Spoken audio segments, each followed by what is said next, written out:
Buongiorno, au revoir, arrivederci. What's up, NFL fans? It is Kevin Phillip Fox with Legit Football here for the Legit Football NFL podcast, broadcasting live from France. I know for a lot of you, it's like 6 p.m., it's like 3 p.m., it's almost midnight here, but that did not stop me. You already know I'm ready to go, espresso coursing through the veins, and I wouldn't do this without my partner in prime. Yes, I stole that from Brian McFadden.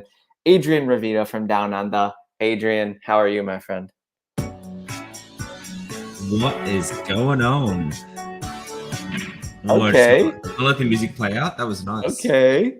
Hey man, it's good to see you. I'm glad you're enjoying it up there in France, pumping through those espressos. Oh yeah. It is 7:30 here in Australia land. The next day, right? Yeah, correct. In the future, so I'm one espresso deep. But you know what? I've got room for more before the show ends. Let's get it. Let's go, dude. Wait, question. So is espresso the primary drink in Australia the way it is in France? No, I think so. You know what's weird? Like, and this is not to rag on Americans, but you guys have a weird tasting coffee. You always have like those like Americanos, those giant like water filled. Yeah. Right. So, here like lattes are like cafe lattes are the sort of hey Armand, what's happening, man? I love a good cafe latte. Armand, it's 5:36 in Jersey, and he is shouting out his boy Adrian. So lattes are kind of the drink here, but you know what? I know I'm Australian on this show, but realistically, like I'm Italian. At my heart, I'm Italian, so that's my background. Sweet. So I'm an espresso man. Okay, sweet. Yeah, because I love the espresso life. And the French people have called what I drink as coffee sock water. So yeah, I've gotten roasted quite a bit for my takes on coffee. I'm a cold brew guy myself. I think all the cultures haven't caught up to America in terms of cold brew. I think, thank you, Anthony. Anthony knows what's up. Cold brew's goated. Power rankings, cold brew's the 101 in every draft, in my opinion. But I'm getting down with the espresso life. I'm thinking about getting an espresso for Christmas this year for sure. Yeah, man, and I don't know if they've got it in France, but I know in Italy they've got like everyone has an espresso bar. So you go and order, you have your espresso at the bar standing, and then you're out. Yep. And you got to have your rules. You got to have your specific way you like your espresso prepared. We could talk about this all day. Ladies and gentlemen, there is football to talk about, believe it or not. So let's dive into our legit headline. Sponsored by the Legit Football Daily Newsletter. No, I'm just kidding. But for real, if you're not subscribed, you should be. The first one, I'm bringing in the producer. I'm bringing in the GOAT producer, Anthony Weiner. It's about his boy. This man has a Matt Stafford jersey on his wall, so he has every right to weigh in on this. I'm not actually joking about that. He does really have a Stafford jersey on his wall. Anthony, I'll read the headline, and then I'm going to let you – I'm going to quote Brian McFadden, I'm going to tee it up for you, okay? Matthew Stafford is much healthier than last offseason.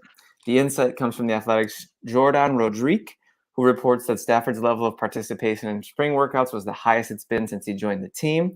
The 35-year-old quarterback did not participate in spring practices last year due to an elbow injury, which had to be managed throughout the season. We all remember the discourse heading into the season last year about Stafford. Is he healthy? Will he be efficient? He didn't look like it in LA in week 1, and he hasn't really looked like it pretty much since, and apparently that's not the case anymore. Stafford went 3-6 as the team starter in 2022, averaging only 231.9 yards per game and 1.1 passing touchdown per game. Horrendous numbers for Stafford based on his career numbers. And for comparison, in 2021, he averaged 287 yards per game with 2.4 passing touchdowns per game, so close to 3 passing touchdowns per game. Anthony, this is your boy we're talking about here. Future Hall of Fame, Detroit Lions legend, Super Bowl winning quarterback Matt Stafford. Talk to us. Okay, so when Stafford was with the Lions, which was for a very long time, over a decade, my whole childhood, he got hurt a lot. His back, his knee, his collarbone, it happened a lot. It was often. Anthony, do you remember the game? My all-time favorite Stafford game? I think it was his rookie year when he it was on the game-tying touchdown pass. He got sacked, messed up his arm, was running down the field like this, but then he went in for the 2-point conversion and threw with a busted arm through the game-winning 2-point conversion. My favorite Stafford memory. It's still the longest running NFL Films clip. Oh, it's so baller. It's so baller. It's insane. But he got hurt a lot, right? He always came back stronger. He always came back and just balled out. Like he was almost better than he was before he got hurt. And so that type of tenacity that Stafford has coming in from an injury, I think that it's almost like a precursor to a possible success run in 2023. It's not Stafford's final season. I don't think so. He has made it very clear to the press, to his family, to the coaches that he's not. For those just listening, Armand asked, is this Stafford's final season? Anthony, the Stafford fanboy, shuts that down immediately.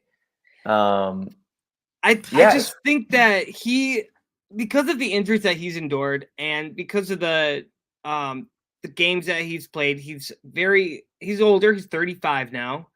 He's been in the league for a very long time. He knows the game. He has the potential to be like maybe like Tom Brady caliber. And the reason why I say Tom Brady caliber is because what I mean is he has the chance to maybe go into an older age and still win games. He has been through a lot of injuries. Tom Brady really wasn't, because he was more mobile than Brady was. He got out of the pocket a lot when he needed to. He got hit a lot because of the failing offensive line in Detroit. A lot of sacks. That'd be the only argument against that, but he has healed from every single one of these injuries, and he's always he has Cooper Kupp on his side, and he's one of the better wide receivers. We didn't see much from him last year, but I do think that coming into this year, he's going to have the opportunity to say, like, haters, I'm back. I'm going to win another ring. I love the next perspective. Year, but he's going to win another ring. And I love the perspective, and I love the enthusiasm. I'm going to put my Brian McFadden host cap on, and I'm going to tee something up for Adrian. First, I'm going to just respond, because we just can't have blasphemous things like that said on our podcast. I absolutely love Matt Stafford, but nobody is in the Tom Brady caliber. Nobody. If anybody else were close, it would be like Montana. Just to put into context, what I meant was the age part. Just the age part. And on that, so just playing better in old age, you're saying. Exactly. In those terms, I can stomach that. But Anthony brings up a great point. Matt Stafford has shown resiliency. He's shown tenacity throughout his career when it comes to recovering from injuries. Matt Stafford was not 23 at the time of this injury. Father Time catches up to everybody. It's the only undefeated player in NFL history. Adrian, anything to say to that point? No, you're right, but look, you're both right. I'm not trying to be politically correct here, but like the thing is, Father Time catch up to everyone, but he is a bit of an Iron Man, this dude, and he's got the potential to still play well in his old age. I like that. I mean, look, the thing is, he has, and I was looking it up for this article. He's got a career passer rating of 90.9, which is 26th amongst all QBs. Sounds like 26, but that's amongst not active QBs, all QBs. I think he was a better player than kind of Detroit let him be. Definitely. Absolutely. So he came in, he sort of showed, and like his 21 stats were pretty off the chain. I know Cooper Kupp was a big part of that. So the thing is, at this time of year, you get a lot of these like, he's playing better, he's healthier, or like they say he's healthy, and then next is like, I know I said I was healthy, but now I'm actually healthy. Right. Like this could be a trope, and it could be terrible, or he could come out and have at least an above average season. Both me and McFads were saying people are sleeping on the Rams a little bit.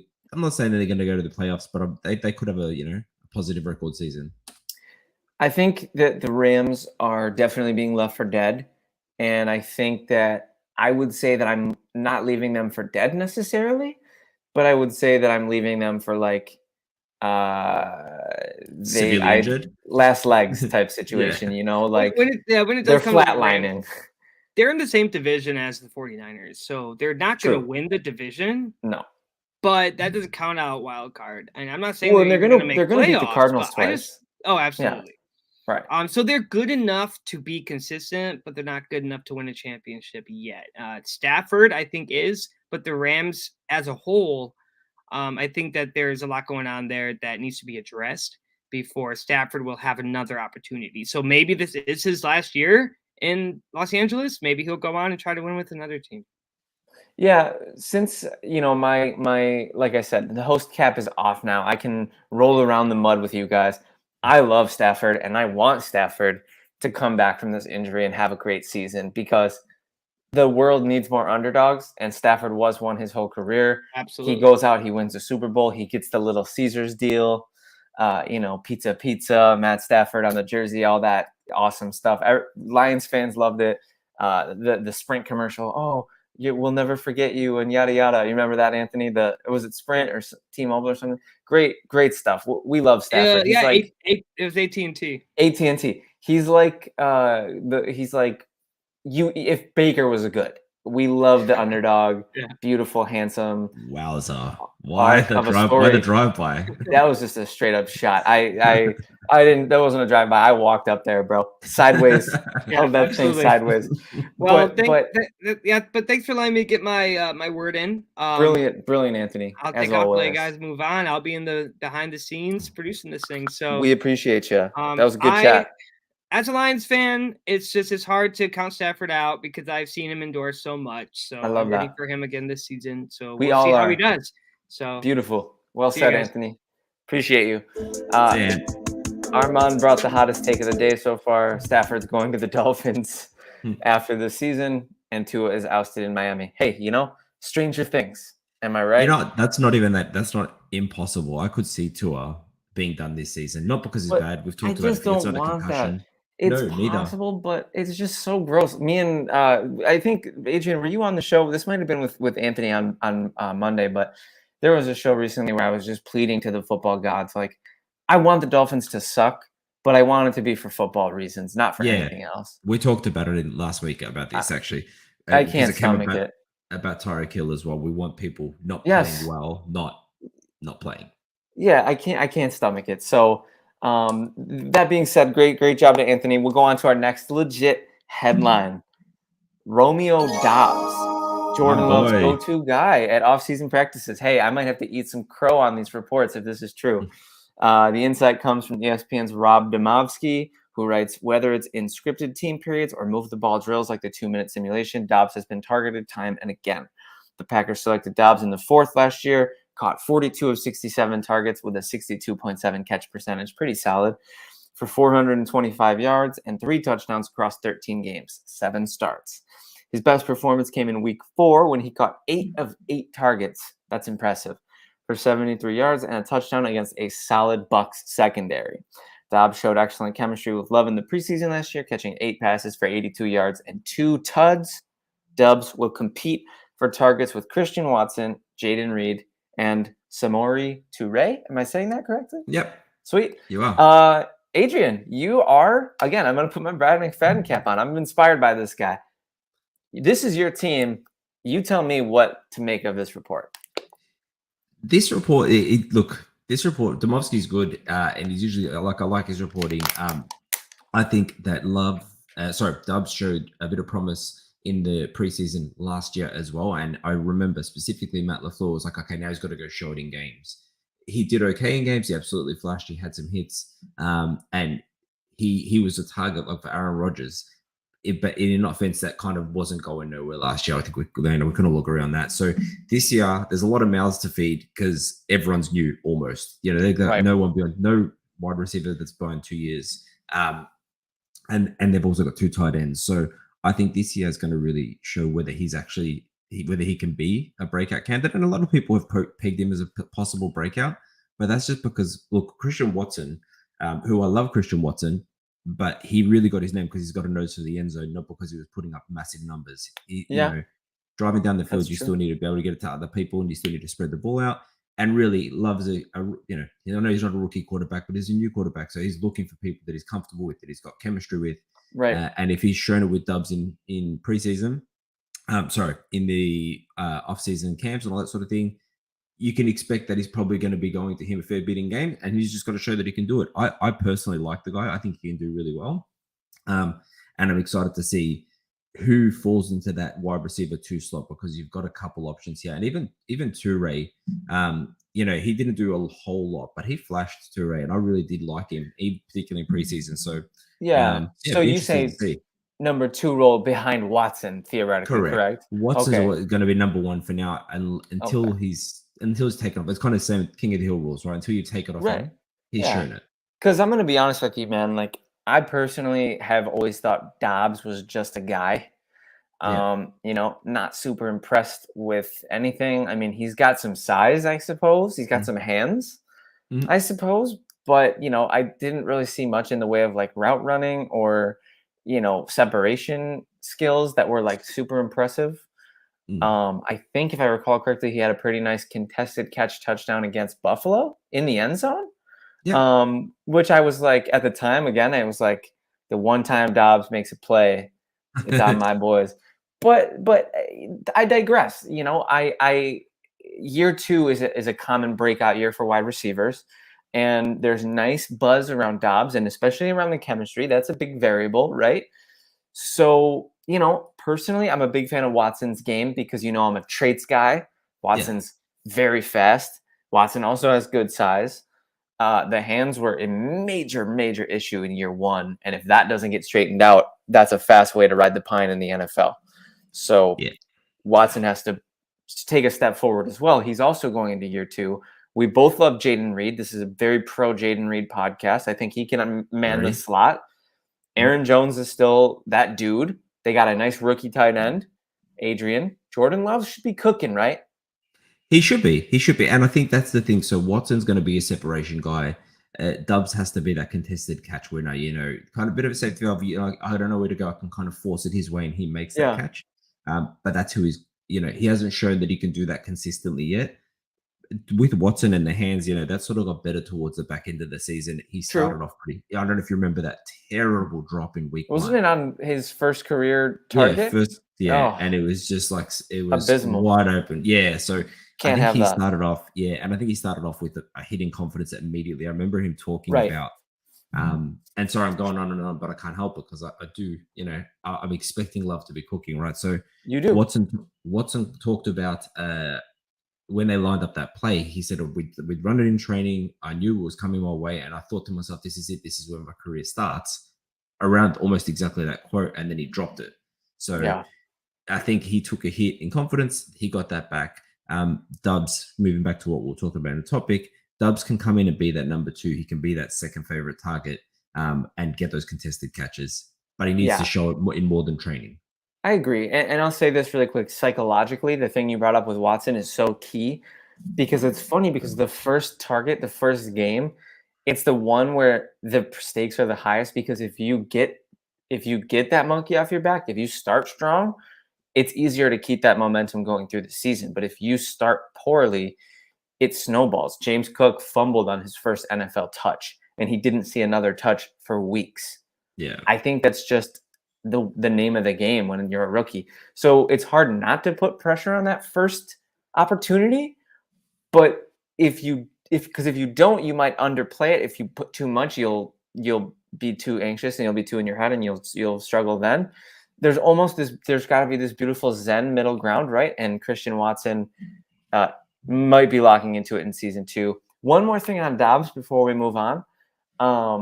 The chemistry part is the big variable to me. If the chemistry is real, because we know it's real. We see it all over sports. We see Mahomes and Kelsey. We see Allen and Diggs, Burrow and Chase with Higgins, Tua with Tyreek and Waddle. It's a very real thing. So if this is a real thing, and even if Doubs might be a shade lower ceiling in terms of talent, if Doubs is cooking and him and Love just know they have the mind meld, they know where each other's going to be, then that might be all that matters in terms of who's going to be the top target in Green Bay's attack. Yeah, I'm with you on this. And they need him. They don't need him to be picking up 20, 30, 40-yard plays. They don't need that from Doubs. They got Watson for that. So if the chemistry is there, you're right. And we've seen the reverse of that where you have, when OBJ went to the Browns, he was still, in my mind, he was still a difference maker. And there was no chemistry and he just felt no chemistry. Negative chemistry, him and Baker. Correct. So good point. Yeah. So I think we can wrap up the Doubs conversation. That is your guy. You do like him. I've been lower, but like I said, I'm the first to own that when I'm wrong. So I hope I'm wrong for your sake. Next up, we have Bengals rookie running back Chase Brown could be the successor to running back Joe Mixon. ESPN's Seth Walder writes that he's keeping an eye on Brown as a potential Joe Mixon replacement. Previous reporting has indicated that the Bengals are likely to release Mixon if he doesn't agree to a pay cut. We've talked about it on the show. We always feel horrible for the running backs. It's tragic. It's a real problem in the league, but it's the way the cookie crumbles. Brown, who's a 5th-round pick, totaled 1883 scrimmage yards, 1643 rushing, 240 receiving, and 13 touchdowns with the Fighting Illini last season. The 5'10", 209-pounder forced 73 missed tackles, the 4th most in the FBS. Insane. Brown was one of the draft's best all-around athletes, posting a 4.4, 3 in the 40, hitting 40 inches in the vertical and hoisting 25 reps on the bench. If the Bengals move on from Mixon, Brown will compete with 2019 6th-round pick Travion Williams and 2021 6th-round pick Chris Evans, not Captain America, no relation, for a potentially significant role. I mean, we don't know that. There could be relation. You're actually right. They do have the same name. It lowers the likelihood that they're related, but unless it's like a father-son junior situation. Does Chris Evans have a son that we don't know about? Anthony giving us a shout out. Anthony, you are the producer, bro. I love that you commented with the rest of the heathens in the group chat. Drafted Chase Brown early in the Dynasty League with Cap. That's true. Anthony's he's becoming a savvy player. He traded Nick Chubb for like 12 picks or something. Wow. I think he's becoming a savvy player. Next up, Adrian, your thoughts on Chase Brown? So rookie running backs, we've talked about this with the running back market as it is at the moment, and kind of spoiler that's coming up for me a little bit later. But so rookie running backs delivering goods is nothing new. We've talked about Joe Mixon ad nauseum here, but just real quick, they've asked him to take a pay cut. It's likely his last year in Cincinnati either way. Chase Brown was good. Like, he was a good prospect. I know he hit 100 plus yards in 9 straight games in his college last year. He's kind of a between the tackles guy. He can be a 3-down back, but I know when I was reading his profile, he's sort of got one speed, and he sort of hits those tackles he can grind through.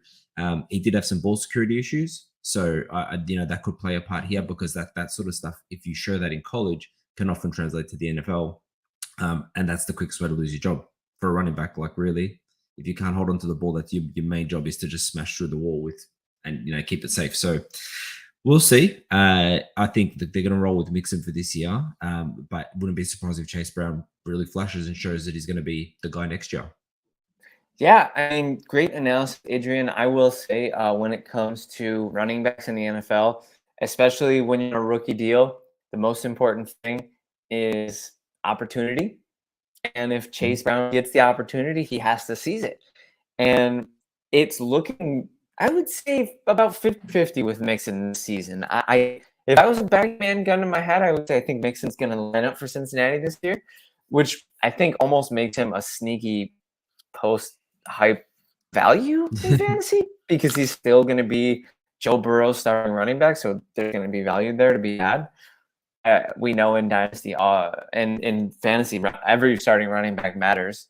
Even if Chase Brown is sprinkled in, he'll matter for fantasy. So if Joe Mixon suits up for the Bengals, I would say I wouldn't worry too much about Chase Brown. He was okay fantasy last year, wasn't he? Mixon. He was pretty decent. He was a bit inefficient, but he did have he had a boom game. He had a 5-touchdown game. So he's Joe Mixon. He's always a threat to randomly just be a stud, and he's also, unfortunately, always a threat to disappear. Yeah. So with Chase Brown potentially usurping that opportunity, I think, like I said, if Mixon suits up for the Bengals, I think it caps Brown's upside. Do we agree there? Oh, yeah. Do you think he might not suit up? Did you say 50? Was that 50-50 you called it? I'm about 50-50 because he could still be released. He could still be traded. Did he take a pay cut? I know they asked him, but did they? I don't think he did. I think he's still operating at the 12 million range, which is insanely steep for a running back, especially when you're as strapped for cash as Cincinnati is going to be with Burrow, Higgins, and Chase's extensions all due all the same year. So I don't know, man. Mixon would be insane not to take a pay cut. I mean, we agree on that, actually, because he's not going to get more than 10 million on the open market. No way. And because Dalvin Cook can't get 5, So, but I'd like Chase Brown. Back to the talking point. I think he's a good talent. I love the missed tackles number. My goodness, that's a scary number right there. If you get him a chance and you put him he's got to get his pass protection to a point where he can protect Burrow, because Burrow has been one of the most sacked quarterbacks in the league, which you just can't have if you're, a future, if you're an all pro, like Super Bowl contending quarterback every year, getting your tush beaten week after week, trying to keep it PG. Yeah, clean that up nicely. Yeah, you like that. You can't have that if you're the Bengals. So Mixon's a fine pass protector. If Chase Brown gets his chops up in that department, watch out for Chase Brown. Really. Yeah. And look, hopefully that's Anthony telling us to move on. Hopefully we got the Oscar wrap up music. Do you want to make that last point you were going to make? I was going to say, hopefully Orlando Brown makes a difference there for those sacks and makes a difference. Big time. Yeah. Big time. I'll take the cue. Yeah. Anthony, heard. Pro Football Focus is calling the New York Jets secondary the best in the NFL. The top ranking is mostly due to the team's elite trio at corner. You have Sauce Gardner. You have, hey, hold on a second here. I'm going to get back to what I'm just saying, but we have Alec. Alec, thank you. We appreciate you. You are the backbone of this community. Thank you for saying that. I think he's talking about legit football. I assume so. And we appreciate you, Alec. Stick around, and you're guaranteed to see a lot more fun and shenanigans. The reason that Pro Football Focus likely has the Jets secondary at number 1 is due to the elite trio at cornerback: Sauce Gardner, DJ Reed, and Michael Carter. Pro Football Focus considers Sauce the league's best cornerback. The 2022 Defensive Rookie of the Year allowed just 34 completions on 74 targets. That's a 45.9% of receptions allowed for just 361 yards and 1 touchdown. That's kind of bonkers. Those stats are kind of bonkers. Insane. He also had 60 tackles, 2 picks, and 14 pass breakups, which I believe led the NFL. Not to mention, Carter earned a strong 74.3 Pro Football Focus grade, though he was the least efficient of the trio, allowing 56 completions on 76 targets, a more modest 70.9 reception percentage. That's kind of on the higher side, I would say. You probably want your starting corner a little lower than that, for 414 yards and only 1 touchdown. The Jets didn't get the top ranking due to their safety group, which is rather mediocre. Jordan Whitehead 66.1 and Adrian Amos 54.3. Adrian's boy, formerly of the Packers. So Adrian, what are your thoughts on this Jets secondary love? Yeah, they deserve it. We can all agree. Look, I think the Jets defense, I'm not going to say they got overshadowed, because we all know how elite they were last year, but we don't really know how. Sauce Gardner, and I can't remember that exact number, so don't quote me on this. I feel like Armand might know it. But by, I think it was week 6 or 7, it could have been, that he had allowed 16 yards collectively for the first open. That is insane. That is a ridiculous stat line for a rookie. He is awesome. And then if you look at I guess the stats that matter, that sort of defined secondary is what I look at, is points allowed, yards allowed, and yards per play. Because really, if you have to force people through the run game, those yards allowed, those points allowed are going to be low. They ranked 1st in yards per play, 4th in points allowed, 5th in yards allowed, despite not even making the playoffs. So their secondary really delivered last year, and it was all through Sauce Gardner. He just lived up to all of the hype. Yeah. For worth noting, so Jets were number 1, Dolphins were number 2, Eagles were number 3, and I think that's the right ranking. I think that looks. I can get on board with that top 3. I like the Dolphins a lot. Adrian, I don't know if you listened to Monday's show, but we shouted out the Dolphins, how elite their secondary was. But I did compare Jalen Ramsey to a piece of toast that you left in the toaster just a little too long. Burnt toast is the actual term I used, based on just how cooked he got by Stephon Diggs in front of my own 2 eyes. So I'm looking forward to that twice a year. That one. I gotta throw that one out there. But that being said, I love the top 3. I love the Jets corners. Yeah, they're elite. Their safeties aren't bad. I mean, 54.1 is pretty bad. Adrian Amos. But Jordan Whitehead's a good safety. Sauce Gardner, I think we might be crowning him as the best corner in the NFL a little quickly. I think I think there might need to be a little bit more of a process of him earning it. I did predict him as my early defensive player of the year, and I stand by that. But there's a lot of great corners in the league right now, and it's going to be in flux. There's sort of a couple of years ago we had a passing of the guard at the quarterback position. I think we're having that at the cornerback position now. We're sort of seeing the great corners of our day kind of go into the twilights of their career, and we're watching these younger, the AJ Terrells of the world. He doesn't have his credit yet. He doesn't have his flowers yet, but he's right up there with Sauce. Totally. I totally agree with you on that. And I think, look, the cornerback's one of those positions where you come out of college and the skills, kind of like wide receiver. It's almost like you're ready to go sooner these days than it used to be. So he's come out and he's hit the ground running. And I get your point because it's great. He was absolutely one of the top corners last year. But to say he's the top, you've got consistency matters. You can't have a baller season and then drop off a cliff a little bit. So let's see what happens this year. But I do believe in him, and I hear on defensive player, yeah, very, very possible. And he's his own. I don't know if you follow him on Twitter, but he's his own number one fan as well, and I love that. I love his confidence. Yeah, I've always been a big Sauce guy. I wanted Buffalo to draft him. I knew it wasn't possible, but he carries the Jets in this rankings, and I think it's well deserved. Adrian, I think it might be time for us to head into our. Thank you, Anthony. So there's a lot to be discussed here, but the main talking point of this is NFL storylines that just won't quit. This was inspired by a quote from the early 2000s, maybe late 90s comedy Austin Powers. Hold on, let me see if I can get it. Hold on. We're going to try it again. Why won't you die? Yes, sir. Why won't you die? Okay, these storylines, they just won't die. They just won't quit, Adrian. This is inspired by, we've talked about this a long time, wanting to do this exact. We talked about players who have those moments like they're finally going to go, they're finally going to retire. Oh, they signed a 1-year contract with so-and-so to be so-and-so's backup. So, Adrian, without further ado, I think you can kick us off here. Adrian, what's your number one why won't you die storyline? So I will thank you for letting me kick it off. So I just want to tease out here, and I didn't mention this in the pre-show. We talked about a team of why won't you die, and I have I think drafted that team, and I'll workshop the name. I'll get to that, but I've got a couple headlines I want to get to first that I'm really sick of hearing about. I think that's a great idea. I think you should kick us off with that. With the team? Yeah, just kick us off with the team, and right. we'll just call it the. Well, hold that thought. The Bruce Willis team.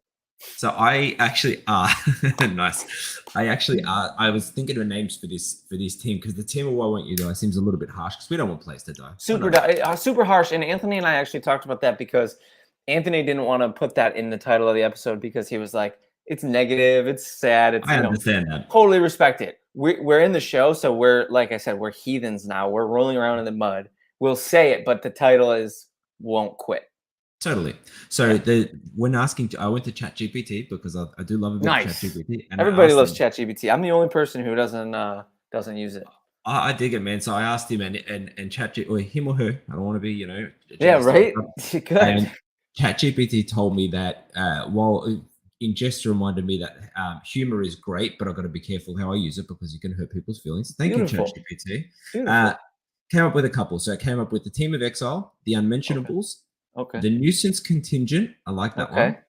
And then I modified this one a little bit. I can't remember what it was. It was the Something Collective, and I made it the Terrell Owens Collective because we all know Terrell Owens was just a man of the drama and the man. He was, but I can't get on board with that because I love Terrell Owens. I know you do. I know you would. I love T.O., man.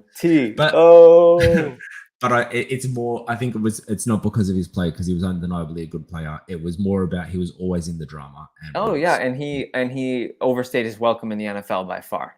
Yeah.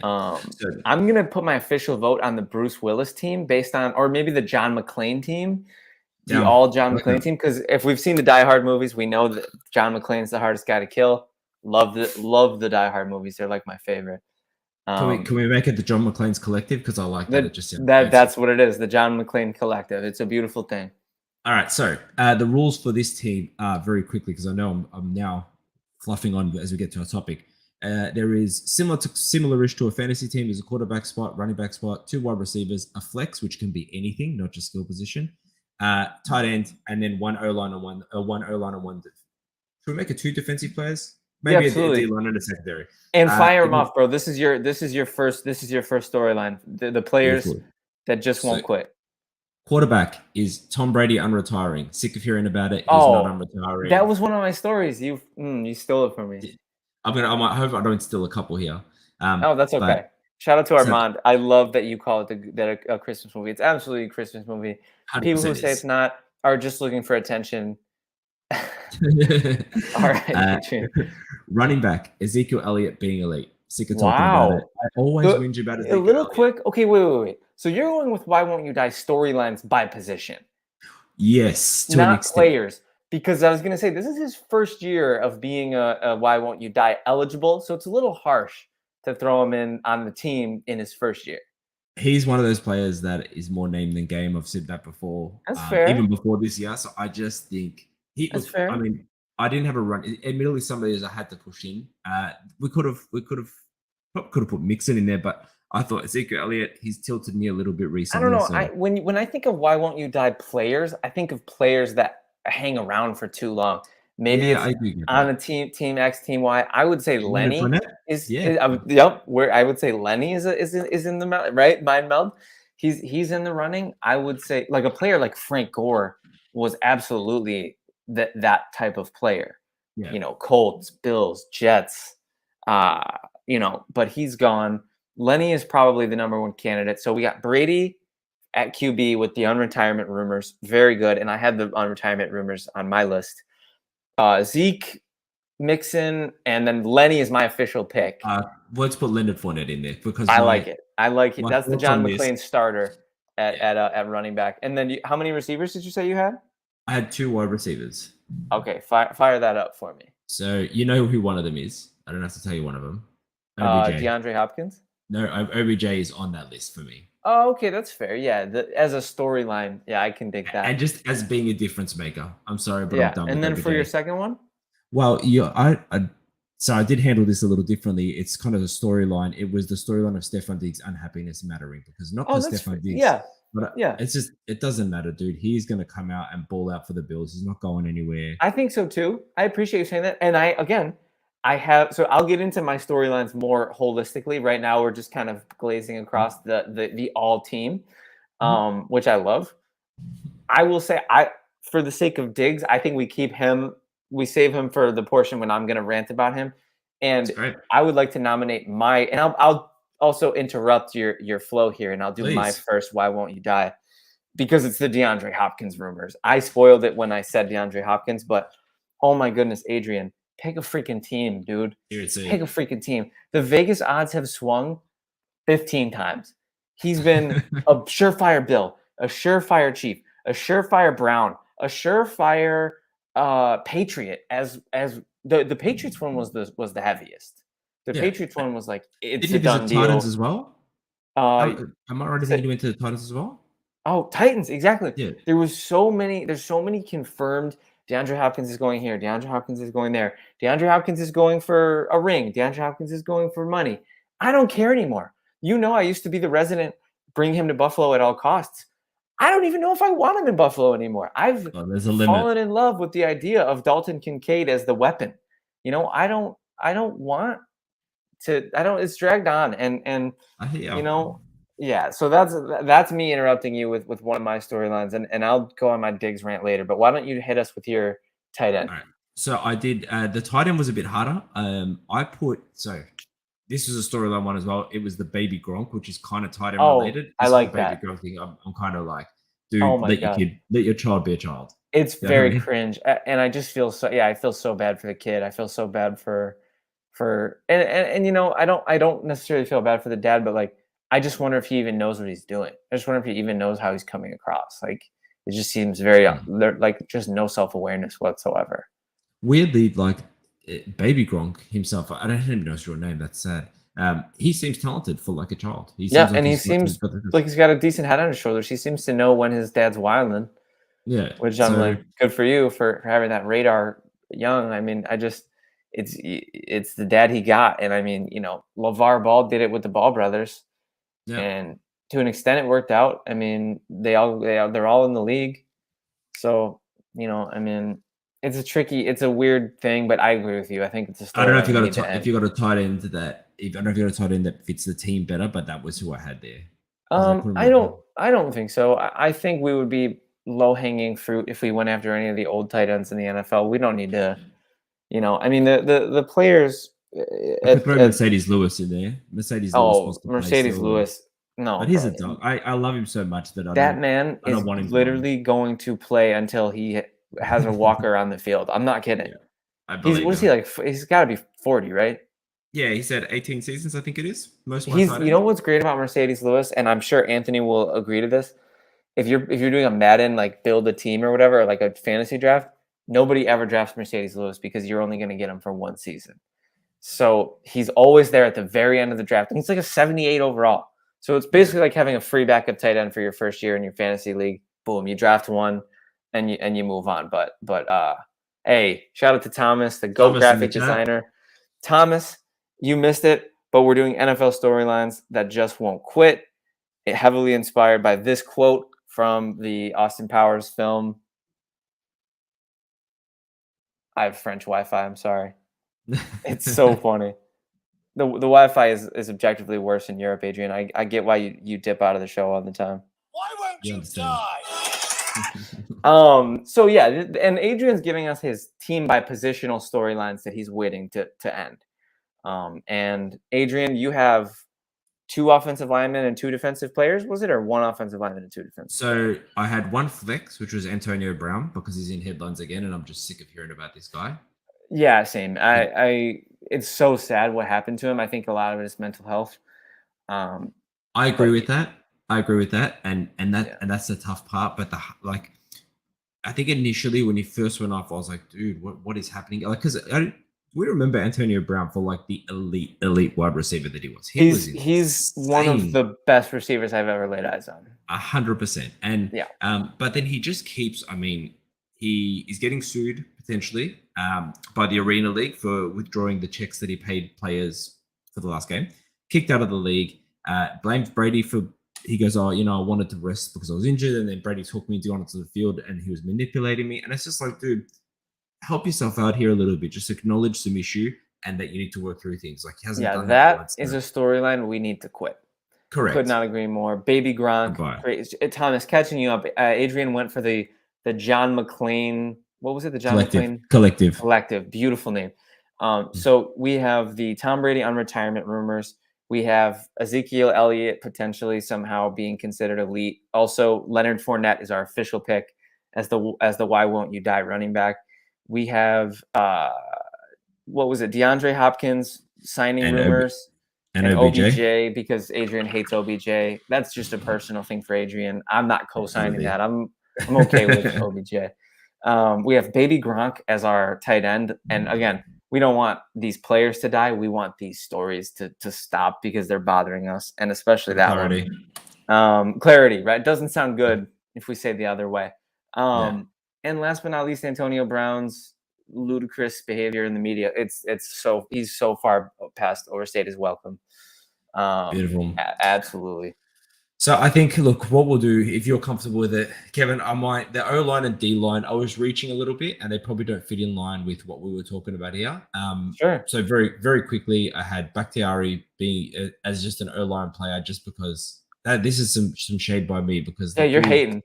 But you know what it is, like, and I love Bakhtiari. I'm not saying he wasn't great. He was one of the best left tackles in the league, but he hasn't been healthy. He's played 1 game since we paid him 2020. He tore his ACL in December of 2020, so a month later, and since then he's played 20 snaps against the Lions, and that's about it. Just kind of like everyone every year, it's like, oh, Bakhtiari's healthy, he's going to be the most elite left tackle in football again, and it's kind of like, he's not. He's not the same player.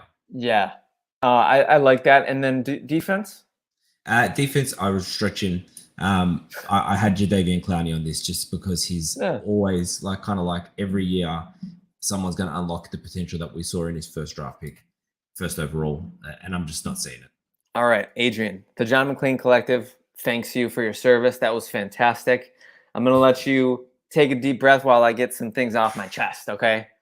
Lay it on me. I'm sick of hearing about Tom Brady on retiring. I'm sick of it. He's going to the Raiders. He's going to the Dolphins. He's going to the this, that, or the other. He's going to the Niners. I don't care.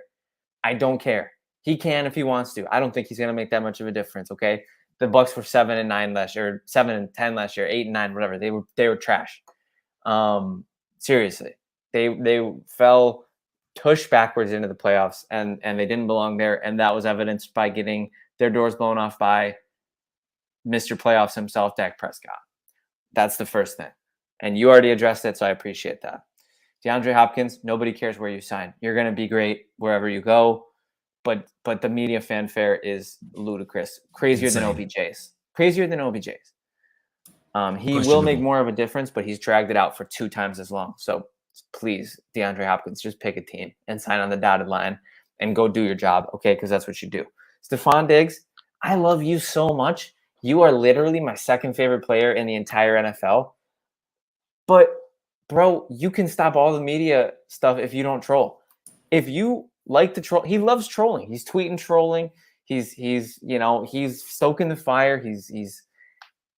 I told you this, Adrian.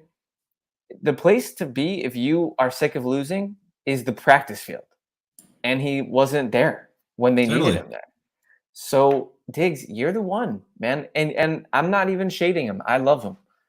And you said it yourself. He's going to show up and he's going to be fantastic. It's what he does. Absolutely. It's not in question. But the shenanigans needs to stop. I'm sick of it. You're sick of it. We're all sick of it. DeAndre Hopkins, Steph Diggs, Tom Brady. I think I got one more before I can maybe catch up to you with the John McClain Collective. Okay. NFL media. Wow, I feel this is coming. NFL this is media. Be good. Joe Burrow is handsome. Joe Burrow has swag. He does, and I'm a fan. But you're shoving him down my throat in a way that makes me like him less. I don't want to hate Joe Burrow, okay? But you go on the podium and you call it Burrowhead. You have your players call it Burrowhead, bro. You have your mayor of your city dog on the team that you're about to play. And then the whole offseason, it's the same thing. Jamar Chase, who's Patrick Mahomes? Man, the Bengals, I don't like being a hater, Adrian. I hate it. It sucks. I hated the Patriots my whole childhood. I hate the Chiefs now. And the Bengals have all the ingredients of a team that I don't want to hate, but they're making me hate them. Adrian, am I crazy? No, you're not. You're not. You know what it was? The Joe Burrow has swag, or it has moxie, was really awesome. It's kind of like Baker in his first year. I agree. Awesome when they were underdogs. But now that you're good, it's kind of like, all right, you're elite, and we get that. Just like we get Patrick Mahomes is elite, not Pat who. We get that Josh Allen is elite. You don't, like that. That there's a fine line between kind of underdog confidence and being overly cocky and annoying.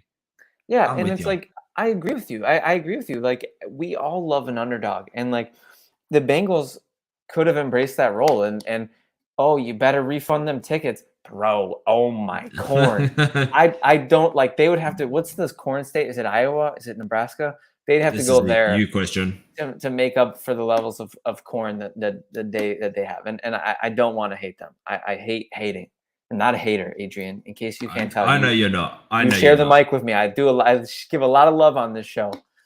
But today's episode is not about love. This is storylines that we need to cease, and I need this chip on their shoulder to cease. Okay, Adrian, I've caught up to you. Do you have any more storylines that you need to end? I got a couple more. So the first one that I want to talk about is this needs to stop. Actually, stop betting on the NFL. Stop betting. Yeah. Know the policy. And you're speaking to the players, right? Now, this is directly to the players. Because I was going to say, I'm not going to stop betting on the NFL. No, you can't make me. And we will never. But I'm talking about the players. Stop betting. So we have had Calvin Ridley, which admittedly was last year, Isaiah Rodgers, Rashad Berry, Demetrius Taylor, CJ Moore, Quintez Cephas, Shaka Tony, all betting on the NFL. So sad. Then Nicholas Petit-Frere, I hope I said that right, Jameson Williams, Stanley Berryhill, betting in the facility, not on NFL games. I understand that one part was a little bit part is lame. That's a lame part of the rule, in my opinion. It's a stupid rule. I agree with you on that. But like, dude, you're getting paid either hundreds of thousands to millions of dollars. Understand the policy. I mean, I do not get paid that much for where I work, and I understand what will get me fired from my job. Like, this needs to stop. That's all it is. It's so sad. And you know, Jameson Williams really hurt 6 games. Calvin really hurt a full season. But Isaiah Rodgers had so much promise. Great kick return guy, solid corner.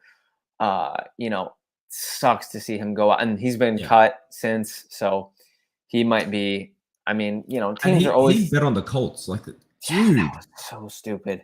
And I saw a really interesting post, and I hate to like do this because I'm not like somebody who you've learned this about me too on the show. I don't dunk on people in their lowest moments. I'm a very I believe forgiveness should be propped up. I think we're too quick in the media to criticize people, but he did that for $1,000, and it's going to cost them so much more, and that just sucks. That's just sad. So yes, that is a storyline that we need. The next notification I get on my phone that's like breaking NFL players are suspended for gambling, there's going to be a hole in the wall in the room that I'm in, and because I can't swipe at it. I just can't keep reading. I can't keep reading that. It's crushing. And you and me are gambling addicts, so we are the ones that are like, we get it. But like, and this is what's hard, because you said like, I know what will get me fired. Like, these people are doing it on the facility, like yada yada.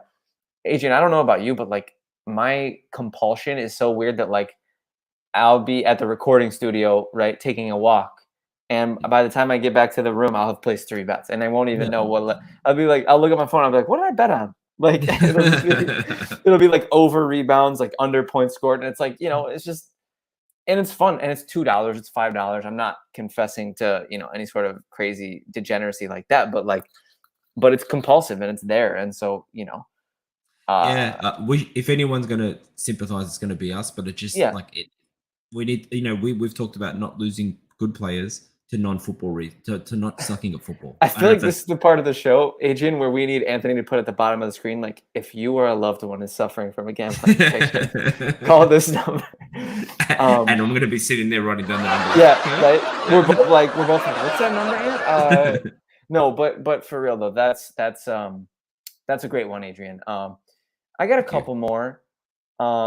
We understand that Andy Reid and Pat Mahomes and Travis Kelce are the best trio organizationally in the league.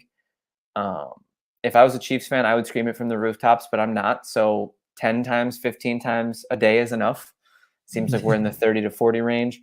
The Bills aren't going to suck this year. The Bills are not this year's version of, who did I see? The Titans. The Bills are not going to have a Titans level comeuppance.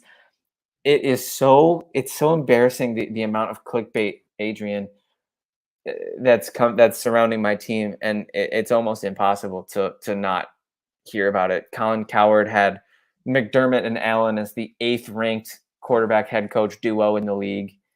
Top 3 for my money, but I digress. He had Sean Payton and Russell Wilson higher. I'm just whatever. Okay, stuff like that, man. You know, I'm ready for. I had an I'm ready for kickoff moment today where I was sitting there watching highlights from last year, and I was like, I need this now. Like, I need this. The dog days are rapidly spinning out of control, and I need kickoff now. A couple of points on that. So I did see you share a clip, and if you don't follow Kevin on Twitter, anyone watching, you absolutely should, at Buffalo Trill. Am I right in thinking that? That's correct. I appreciate you for that, Adrian. And also, mine's right there. If you just want to give boom, boom. No way. But boom. Enough self-marketing. You shared a clip where someone was saying Dak Prescott is better than Josh Allen. Like, then Shady McCoy, you screamed at him. Shady McCoy was like, keep Josh Allen's name out of your mouth. And it's like, really though, it's like, I'm all for putting Burrow ahead of Allen. I don't think he's not ahead of him on my list, but if you have seen enough, that's not something that I'm going to lose my mind about. But nobody else should be in the top 3 other than those 3. No. And the fact that people are consistently putting Herbert and Hurts and Dak and Lamar, all great quarterbacks, none of them are in the top 3, in my opinion. The top 3 that's just hot take city. That's just people trying to get a hot take in. God, I'm so sick of it, Adrian. Okay, we're doing a great job. We're close to the end of the show. This rant has been beautiful and long and majestic, and I feel physically lighter getting all the stuff off my chest. Beautiful. I didn't know how therapeutic this episode would be. But we've been talking about doing it for months, and the dog days of summer are the time to do episodes like this. So I will say this really quickly. We have Armand, we have Thomas, we have Alec, we have Anthony. What are your storylines that just won't quit, that you are just so sick of? Please, please, please, Armand, Alec, Thomas, Anthony, please give us your picks, because Adrian and I have gotten a lot off our chest. In case you can't tell, Feels great. We feel better. We feel a lot better than we did before. So this is a call to action for the four of you. I don't know if we've had anybody else. Anthony, if Tyler's in the cribbo, maybe you give him a little elbow, tell him to jump on. We'll have to talk to Brian McFadden. Oh, Anthony. See, we all have our little homer bias. I love it. I have my homer bias. Yeah, people. Anthony, you have my permission to scream at those people and say, "You don't know ball, bro. You don't know ball. I know ball. The Lions are good. The Lions are a good team, and they're not gonna choke this season. They might not win the division right off the rip, but there's no chance that the Lions are anything below 9-8. And I'll put real U.S. currency on that. Actually, I think I might do that. I'm in on that. Yeah. I have one more. I've got 1.5, but this last one is really not a rant. The last one I have is Aaron Rodgers off-field antics. We just the psychedelic conference. He was losing it at Taylor Swift. You know what? Newsflash: Aaron Rodgers is a weird guy. We know it. Big time. Death. And just because he's gotten more vocal in his weirdness in the last couple of years doesn't make him less of a weird guy previously. Stop telling us about it. He's going to ball out, I hope. And that's all I want to know. Interesting. Hold on, Adrian. I just want to address this really quick. In the middle of all of our chaos, in the middle of what is more of an aggressive and hate-filled show than we're used to, Adrian just said he hopes Aaron Rodgers balls out. Was that a Freudian slip or? No. I wanted to. I've said you're rooting for Rodgers. I can't hate him. He's done so much for the Packers. He has done so much. I respect that. I think I would feel similarly. And I know it's never going to happen, but like let's say Josh Allen were to leave tomorrow to an NFC team, like I'm sure if you went in the conference with don't ever say that again, please. But yes, in a world where this would never happen. I get the point that you're trying to make. You cannot love him. Yes, Anthony's rooting for Stafford. That's a great point. Yeah. You see, what people don't get is like these fans, like people like us, they're like it, and especially with the Bills. I'm sure it's similar with the Packers, but it's like their family. Yeah. You know what I mean? Like I've I remember when Josh Allen was like 22 and Jalen Ramsey called him trash. And then he went out there and beat the Jags and flexed on Ramsey after he ran into the end zone. And everybody told me Allen was the worst quarterback they ever saw. They said we had a running back playing the quarterback position. And I went to Kohl's, bro. I don't know if y'all got Kohl's in Australia. We do. But I went to Kohl's and I caught the Allen jersey, bro, that week. And this man, again, still for 2 more years. For 2 years, I was told he was the worst quarterback in the NFL after that. And even after he took the Bills to the playoffs his sophomore year. And now he's, so it's like there's a different level of bond when you go that deep. And Anthony, I like I said, I've been to his house. He's got a Stafford jersey on the wall. And Adrian, I see the football behind you. I don't know who signed it, but it's either Favre or Rodgers. I was gonna say I knew so we love these people and like their family. And so we do wish the best for them. So and that's why Legit Football is different from the average sports media outlet. We allow our voices to be heard. I think that was just a Legit Football thing. I was going to say, I don't think he's playing me off. I think he was just shouting out Legit Football there. But we allow our voices to be heard for what they are in our fandom and what they are in our sports lives, more than just our opinions. We'll give you our opinions. We'll give you our analysis, but we're also people with hearts and minds who really, really love this shit or this stuff. I'm sorry. I think that was the first on-air slip-up I've had. Anthony, you're gonna. That was a really well said point. Anthony, cut it out in post. It was just the passion got the best of me. No, I hear you. Anyways, do we want to wrap this up? Do we want to drive this bus home? I'm waiting for Armand. We got a rectangle from Armand. I don't know if that qualifies as a. It's a love heart face. Okay, love heart face. I don't have that. I have a 2017 computer, so. Is that playing us out? Anthony's either trying to tell us to shut up, or maybe it was like love music. I don't know. I think I've gotten all off my chest that I need to. Adrian, if you have anything more. My only last point, and this is not a why won't you die. It's a headline I'm sick of seeing, but just I'm sick of seeing for the wrong reasons. It's just the running back, the position of the running back market at It's the moment. sad. It's just kind of like, yeah, work something out for these guys. It's just sucks. It's not cool the way it is. I And don't he know. agrees.